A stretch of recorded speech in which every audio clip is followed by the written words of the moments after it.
On today's episode of Locked On Wild, it's simple for the Minnesota Wild tonight: win and in. Hey, this is Matt Boldy, and you're listening to Locked On Wild. You're Locked On Wild, your daily podcast on the Minnesota Wild. Part of the Locked On Podcast Network, your team every day. What's happening, everybody? Welcome into another episode of Locked On Wild, your daily Minnesota Wild podcast. Part of the Locked On Podcast Network. We are your team each and every day. And we thank you for making Locked On Wild your first listen each and every day. Make sure you subscribe on YouTube and your favorite podcast platforms so you don't miss out on any new episodes throughout the week. Today's episode of Locked On Wild is brought to you by FanDuel. Right now, new FanDuel customers can get $250 in bonus bets if your first $5 bet wins. On today's episode of Locked On Wild, we will take a look at the stakes, not only for tonight's matchup between the Wild and the Flames, we'll also take a look at where things are at in the Wildcard 1/Wildcard 2 chase. We'll also talk about Zeev Buium, who saw his collegiate career come to an end after a crushing loss in the Frozen Four.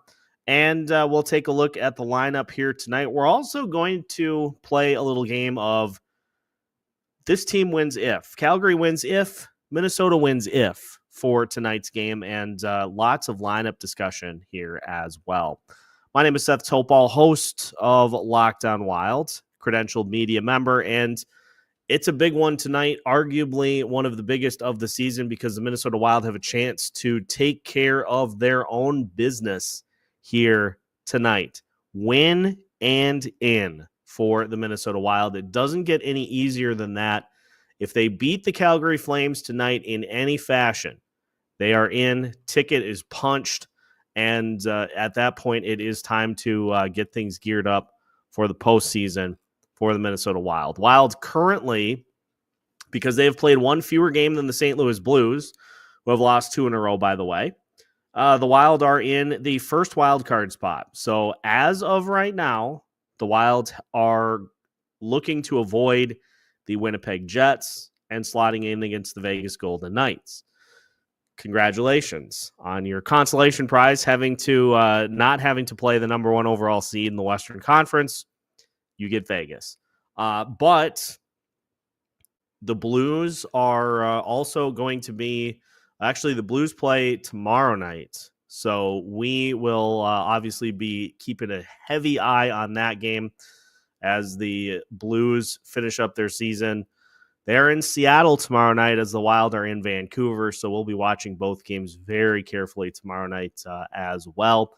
But the Wild with an opportunity to give themselves a little distance over the Blues if they can pick up a win tonight against the Calgary Flames. Now, the Calgary Flames are 6 points back of the Minnesota Wild right now because the Calgary, or actually it is 5 points back, was looking at Vancouver's point total, and Vancouver has been eliminated. 5 points back of the Minnesota Wild.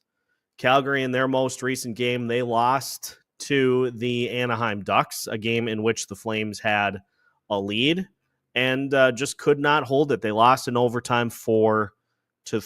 So the Flames trying to shake that game off. The Wild continuing to get good news in the health department. Jake Middleton is traveling with the team for the game. The Wild's going to check with him, and they were planning to check with him after morning skate today just to kind of see how things went, see how Middleton is feeling. I have not seen any update on that. That's part of the reason that we waited so long to record here today, was to try to see if we had definitive word as to whether or not Middleton was going to be in the lineup. But he at least is feeling good enough to travel, which is a very good sign. So he could slot in tonight. I guess we'll just have to kind of wait and see. Obviously, the Wild got Kirill Kaprizov and Joel Eriksson back. Both looked healthy, which was a huge boost and a big reason that they were able to pour enough offense on to slip by the San Jose Sharks 8-7 in overtime in their most recent game. So this is the one. This is the game. This is the only one that matters at this point in the season. And it is going to be really interesting to see if the Minnesota Wild can do something that they have done periodically this year, but they also have had many times where they haven't, is get up for a big game. Get up for a big game and take care of business and not have to rely on other people, other teams to do things for them. They've had plenty of big games throughout the course of the season. They have risen to the occasion and looks like a great team and have taken care of what they needed to do. They've also had some other instances in which they have not been able to get it done. So, which Minnesota Wild team will we see in tonight's game? I guess that remains to be seen. I just wanted to tie up a few loose ends from the Sharks game before we dive into some Zeev Buium talk today, as well as a lot of discussion on how the Calgary Flames have gotten to this point in the season where they are still alive, and how are they doing it? I just wanted to look at some of the impacts that Kirill Kaprizov and Joel Eriksson both had. Now, defensively and goaltending wise, not a great game. So let's get that right out there in the open before we talk about some of the impacts offensively. Joel Eriksson and Kirill Kaprizov back in the lineup, and the Minnesota Wild had one of their highest totals, if not their highest total, for expected goals at 4.78. There was a game against Connor Hellebuck earlier this season in which the Wild recorded 40-plus shots and lost because Hellebuck only gave up one goal. That was the high water mark for expected goals. And so this game narrowly beats that one out. The Jets game was 4.77. This game, 4.785, if you want to get right down to the particulars. So getting those players back and having them really take the lead, everything just seemed to slot in pretty normally beyond that. The second line did a lot of really good things, and both the third and the fourth line were generating chances as well, and they were filled with actual NHL players. So that was one of the things that we talked about earlier this week for the everydayers, was just getting these two guys back, slotted everything back in that has been missing, and you don't have guys playing out of position for the most part in this lineup. So it just, and we get a chance to see a little bit of the lineup depth now here tonight. We'll talk more about that as the show goes on. So that was one of the big areas. I want to talk about as well something that just has really plagued this Minnesota Wild team over the last couple of months is the medium and the high danger goals. The Wild had 5 combined last night. They had 2 medium danger goals and 3 high danger goals. Plus, they also had 3 rebound goals. The high danger and the rebound, I'm assuming, were both the same thing, just counted separately. But this is something that many times throughout the course of Kirill Kaprizov and Joel Eriksson's absence was missing, was threats in close, shots in close, and opportunities to score goals in close. And Joel Eriksson slots in, and right off the bat, 3 rebound goals, and then 1 from between the face-off circles. So the offense, you get to have Kirill Kaprizov take the lead, but now these areas that just didn't have anybody to fill those spots, now they've got normal players in those areas to where I think we hopefully should see this offense have a little more life for the rest of the regular season and whatever we have beyond that. Those are the 2 most immediate differences that we saw with Kirill Kaprizov in the lineup and Joel Eriksson in the lineup compared to the previous 30-plus games. And, of course, the power play went 3 out of 4, again, because you have a legitimate net front presence to be able to utilize rebound goals and rebounds to tap shots in. So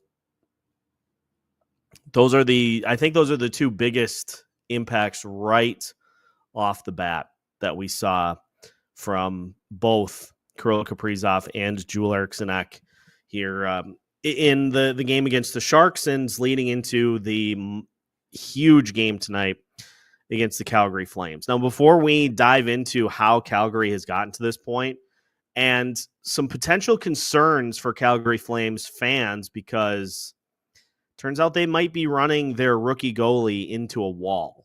We'll take a look at the numbers, but I wanted to just talk about Zeev Buium a little bit when we come back, because he just put up some eye-opening numbers at the collegiate level, and we've got a little bit of clarity as to when we can expect to see him with the Minnesota Wild. So we will talk about all that as we continue today's episode of Locked On Wild after this. Today's episode of Locked On Wild is brought to you by Indeed. The NBA playoffs are just about here, and FanDuel is giving new customers an incredible way to get in on the action. Right now, when you join FanDuel and place your first $5 bet, you will get $250 in bonus bets if your first bet wins. FanDuel makes it incredibly easy to pick your bets, whether it be live in-game bets. A lot of people love to go with the second half over or under, or if you want to lay lay money down on the point spread or whoever is favored. You can do both at FanDuel.com, and you can even combine your live prop bets into a same-game parlay for a chance to win even bigger. So don't miss out. Again, place your first $5 bet, and if it wins, you'll get $250 in bonus bets right now. So head to FanDuel.com and claim your $250 in bonus bets today. Welcome back to today's episode of Locked On Wild. Once again, we thank you for making Locked On Wild your first listen each and every day. Unfortunately, got to get up early tomorrow, so I will not be able to postcast tonight. But what we will do is another episode tomorrow, recapping this game and turning the page and getting set for Vancouver tomorrow night. Again, apologies, but alarm's going to go off before 5. So just the way it works. And like I said, we'll have an episode for you coming up tomorrow. Once I get back and get situated before the Vancouver game, we'll have plenty of reaction, plenty of recap for you coming up tomorrow. So before we talk about the Flames game tonight, just listen to some of this regarding Zeev Buium. We'll start with Cam Robinson, who is the content director and director of film scouting and elite prospects. Zeev Buium will leave Denver as the highest scoring under 20-year-old defenseman in the last 45 years of NCAA action. He just edged out Lane Hutson, the rookie phenom for the Montreal Canadiens. Buium ended up with 98 points in 83 total games at Denver. Luke Hughes is third with 87. Gary Galley is fourth with 85. And all the way on down the list, Zeev Buium stands alone as the most points by an under 20 defenseman in the last 45 years of NCAA action. Some other numbers to take away from the game for Zeev. Zeev Buium's, this is the actual number of time that he played. This is the actual amount of ice time that he played. This is not made up. 51 minutes, 41 seconds of ice time again in the Frozen Four against Western Michigan. 51 minutes, 41 seconds. Michael Russo tweeting out earlier today, Zeev Buium's 51 minutes, 41 seconds of ice time last night actually raised his average ice time for the season by more than 30 seconds. He finished third in the nation at 27 minutes and 3 seconds per game. Another minute muncher for the Minnesota Wild on the defensive side of the docket. Now, I think there was a lot of hope that we would see Zeev maybe even as early as tomorrow against Vancouver. But and after a performance like that, honestly, he deserves a little rest time. Michael Russo also tweeting out today on Minnesota Wild prospect Zeev Buium. He will be at tonight's Hobey Baker presentation in St. Louis. And then after lots of hockey, he would likely need a couple of days off. With the Wild playing in Vancouver tomorrow, I would suspect he signs later this weekend, practices Monday, and maybe debuts on Tuesday. 51 minutes of ice time. This is the right approach. And I don't think the Wilds really hold many cards at all in this situation. As much as they would like to get him here and get him in quickly, guy needs a break. Guy needs a chance to catch his breath. He just threw everything that he had into his final season in Denver, and it's going to take him a little while to get that back. So we'll see maybe a Sunday signing, come into Minnesota on Monday, practice with the team, and get into the final game of the regular season. Because if the Minnesota Wild take care of their business against Calgary, then the last two games of the season will be meaningless, which means that you have an opportunity to just limit minutes for particular people who are susceptible to injury and wearing down. We'll talk more about that when we get to that point, but it seems likely that we'll see him on Tuesday and go from there. There was a response to the Russo tweet saying, is there any chance that the Wild don't burn the first year of his ELC?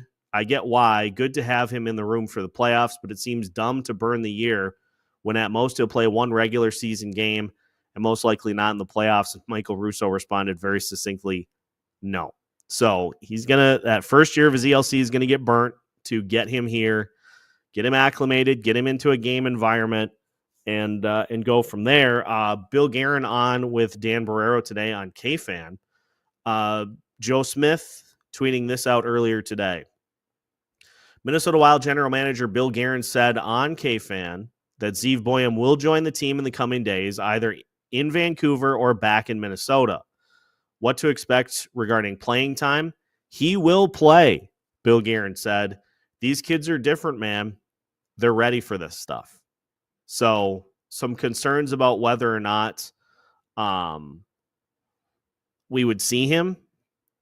We will see him probably in that Tuesday game. And if he shows, like Brock Faber did, if he shows that he is up to the challenge, because it is a sizable jump. We have been pretty spoiled here in Minnesota by the likes of Matt Boldy and Brock Faber. Not every player makes an immediate jump and sticks in the lineup right off the bat. It is not something that happens very regularly. And a lot of times you may get a sample size and then a send back down to the minors, to AHL, to work on some things before you come back. That's very often the route that everybody goes. If Zeve Buham shows that he is capable, then he'll work his way in. But the Wild are not going to put him in a situation that he's not ready for. It's the playoffs. And as we have seen in previous situations, if you have even a little bit of an underbelly as a team, you're going to get flipped over and repeatedly stabbed in that area by your opponents. I don't have any doubt that Zeve is ready for the mental side of things and the offensive side of things. So do you pair him with Jared Spurgeon or Jonas Brodin and let him just go out there and do his thing and kind of figure it out? That would be my suggestion. But let's just worry with Zeve. Let's just worry about Tuesday's game and let's go from there. I don't want to put too much pressure on the guy before he even laces up. As he's going to come in and he's going to completely radically change this defense. Let's just get him in a game. Let's just see where he's at in his process, and let's go from there. We are going to flip and talk about the main course tonight. Couple of appetizers right off the bat.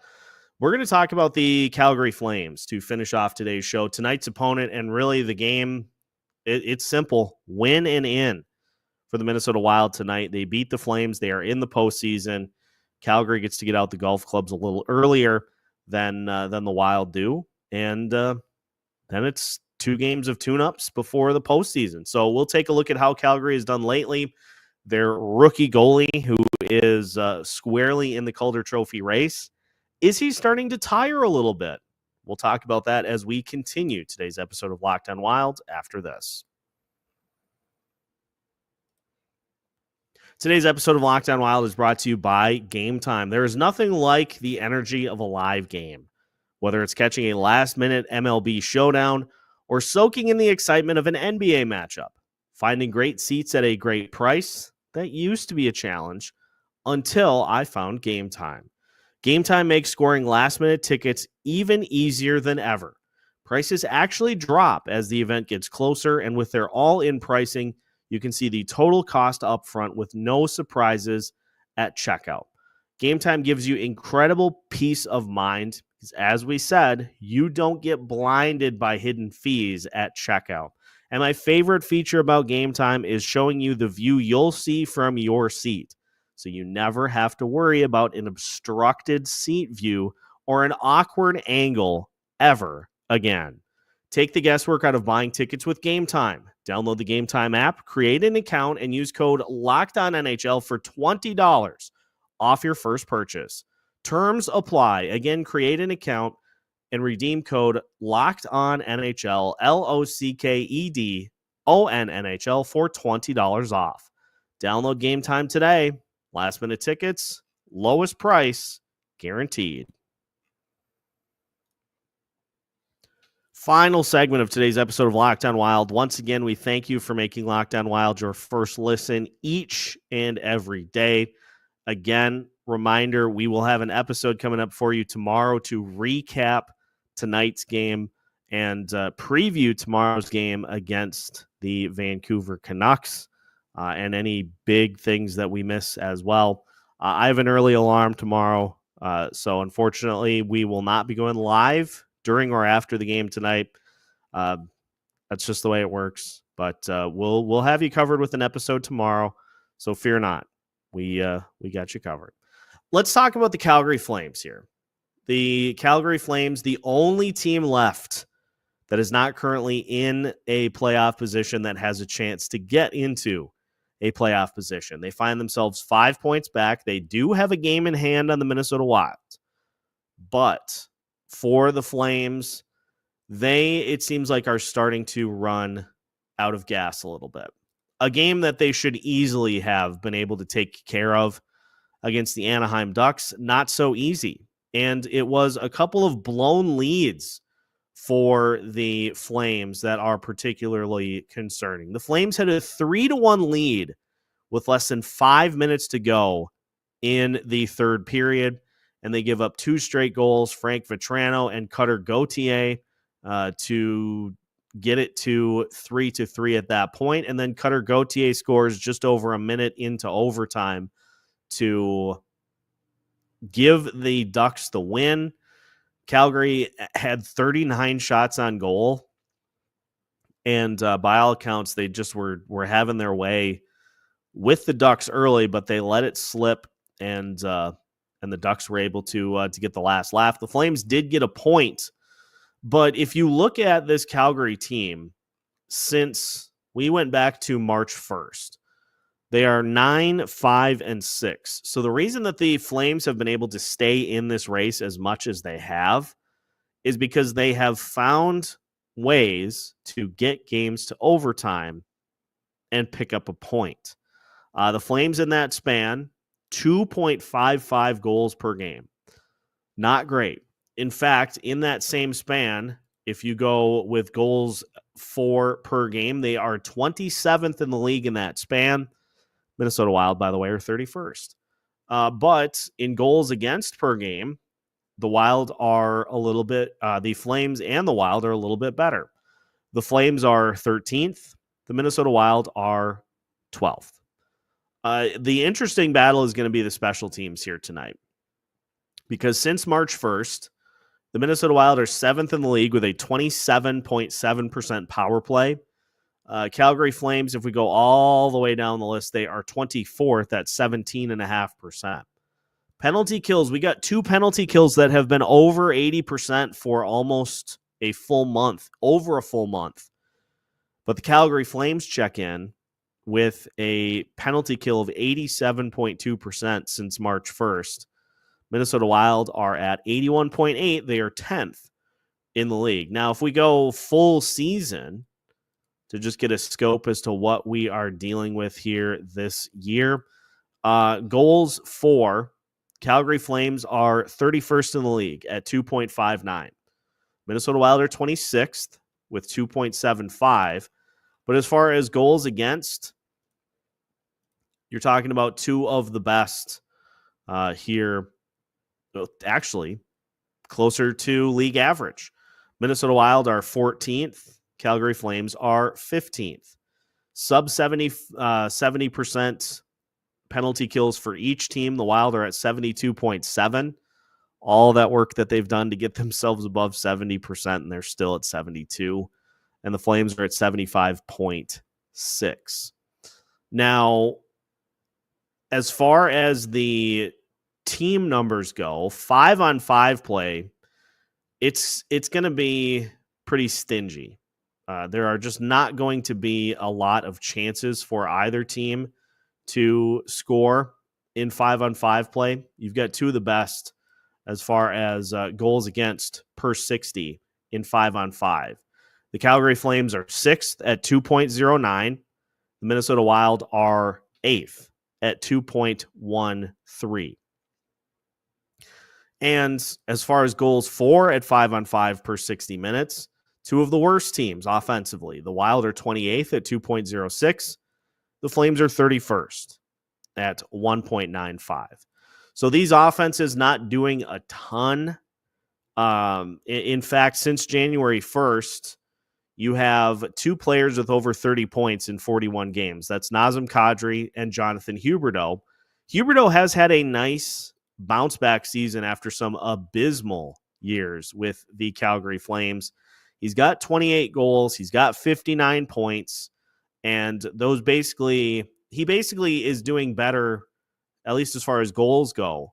He's doing better this year than the last 2 years combined from a goals perspective. He had 15 in 2022, 2023, and 12 last year. So he's got 28 this year, so he's done better there.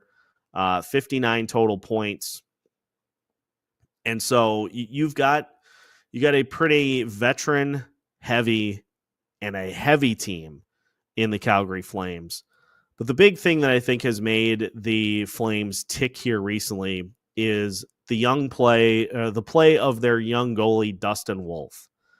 Wolf got off to a fantastic start at the start of the season. He started getting into games in October. He was 8-3-1 through the first 2 months of the season. Then 12-4-2 in 2024. He followed a strong 2024 with a 7-3 record in 2025 in January of 2025. So all told, 19-7-2 in the first 4 months of the season. But how about since 19-7-2, in the last 21 games that Dustin Wolf has started, he is 7-8-6, a 2.83 goals against and an 899 save percentage. So he's not getting run out of the building, but the wins have been harder to come by over the last couple of months. He has, and it seems like it's been since he has gone up against better competition. Lost to This was back when Detroit was actually playing well. Lost to Detroit, lost to Toronto, lost to Colorado to start off February. And some of the games that you just have to have. The Flames lost to Seattle 3-2 in overtime, then got shut out by Tampa Bay to finish off the month. So February 1-4-1 with the goals against average over 3 and an .892 save percentage. In March, 4-3-3. And the number of games with 3 or more goals allowed, 1, 2, 3, 4, 5, 6, 7, 8 of the 10 starts with 3 or more goals allowed. So that was a 4-3-3 record with a 2.95 goals against average and an .895 save percentage. And now here in April, 2-1-2, 2.36 goals against average and a .915 save percentage. But guess what? Calgary's having trouble scoring goals consistently. 3-1 loss to Utah, a 3-2 overtime loss to the Vegas Golden Knights, and a 4-3 overtime loss to the Anaheim Ducks. So for the Minnesota Wild, it should be a pretty good goalie matchup tonight. Philip Gustafsson in net, Dustin Wolf, the likely starter for the Flames this evening. And for the Wild, if they want to come away with a win here tonight, here's how I think the Wild will win tonight, is by carrying over what they did offensively against the Sharks and just burning the playbook for what they did defensively against the Sharks. The Flames do not have that same level of speed and skill that the Sharks do, that young talent coursing through their lineup. They do not have that. They do not possess as much of that. They've got veterans that know how to get it done, but they do not have that same consistent level of young players. Even though they're in the midst of kind of a chain, let's give ourselves a little facelift here, they still have a couple of pretty immovable contracts that are anchoring that roster. So for the Minnesota Wild, if they can